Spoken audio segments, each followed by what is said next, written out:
grandparents were travelling around Australia. They always brought back gems and minerals. My uncle was into the lapidary sort of stuff. And then when I got older and had my own kids, I wanted to introduce them to that sort of side of things. So that's when I sort of started to get involved with the Gem and Mineral Club and get them involved in looking for gems and that sort of thing. And from that, I guess a natural progression from that was to also look for fossils. So having the kids going through their primary school years learning about dinosaurs and all that sort of stuff, being able to actually go somewhere and look for fossils, I was able to take them down to the surf coast, look around down there and find shells and echinoids, and found a vertebra, and that was sort of what kicked things into gear. Right. Yeah. So tell me about finding the vertebra. Okay, so the vertebra, we went down there, down to Jan Juck area to look for the echinoids and shells, and then we spent pretty much the whole day looking for stuff and didn't find a real lot. And then we were packing up, and the kids were sort of making their way up to the car with Jen, my wife, and they'd just gone around the corner, and I was packing up, and right next to my backpack that was on the ground was this vertebra, and I looked at it and knew exactly what it was straight away. I knew it was a vertebra of some sort, and it was like woohoo! And the people of the world did sing, sort of thing, you know. So I remember you telling me that. Was that in a rock? Was it? No, that was just sitting.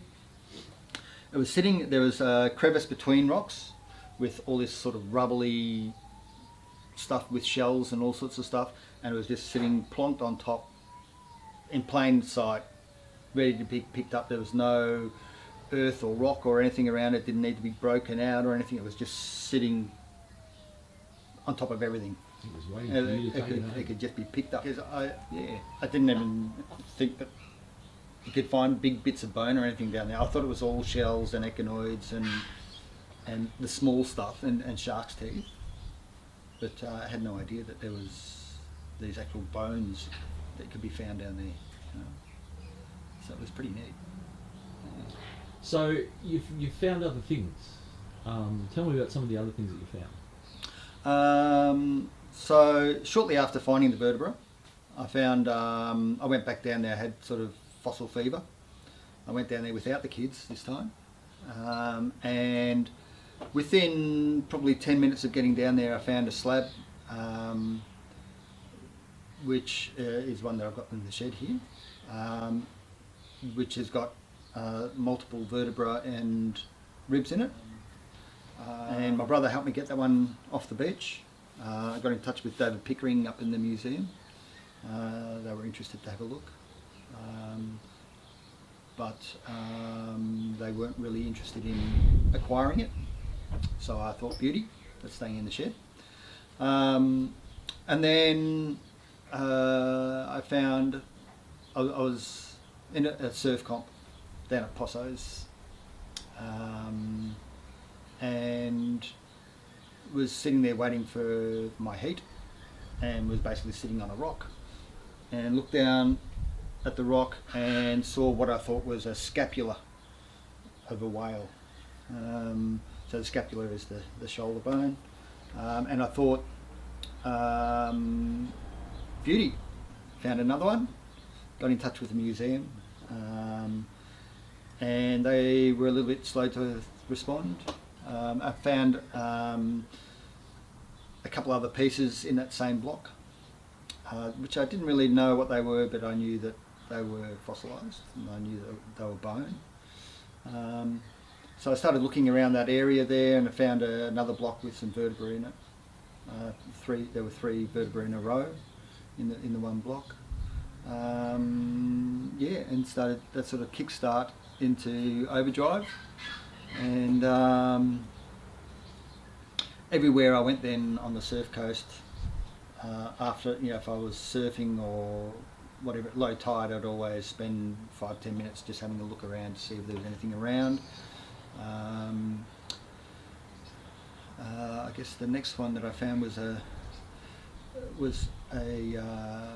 some fragments that I found actually on the Barwon coast, and they were of an animal, a marine mammal again. It was skull fragments and some vertebra. After having found that, I hooked up with the guys from the museum, thanks to you actually, thanks to Craig, and they had a bit of an information night, and yeah, after that information night, started looking a little bit more seriously. Ended up finding a dolphin skull, which is a really interesting skull, and then after that I found another ancient whale skull again on the Barwon coast, which was a very exciting. It was sort of an intact, all there type of skull. Yeah. So, so tell me about your involvement now with the museum and the paleontology department.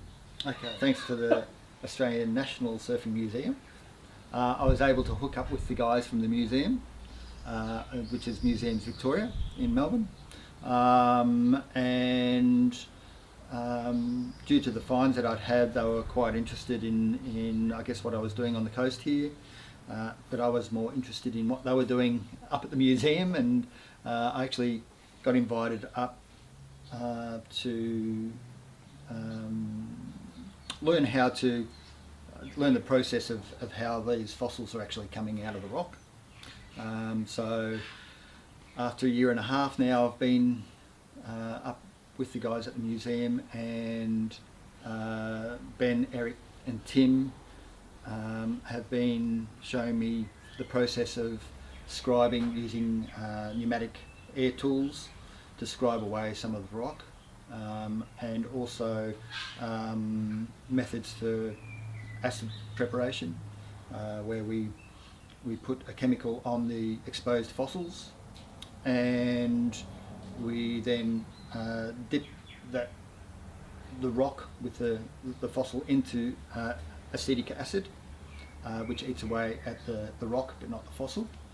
And I've always been looking around for the whale sort of stuff, and now that's sort of a little bit to the other side now. I've done that, and I want to continue doing that, but yeah, it's something a little bit different, you know, looking at Cretaceous, Jurassic sort of period stuff. And I've actually gone on now to wanting to find some megafauna stuff, so looking for Diprotodon, like giant wombat sort of stuff. They weren't just giant wombats, they're bloody huge. They were monstrous, that's right. Yeah. Good, scary thought.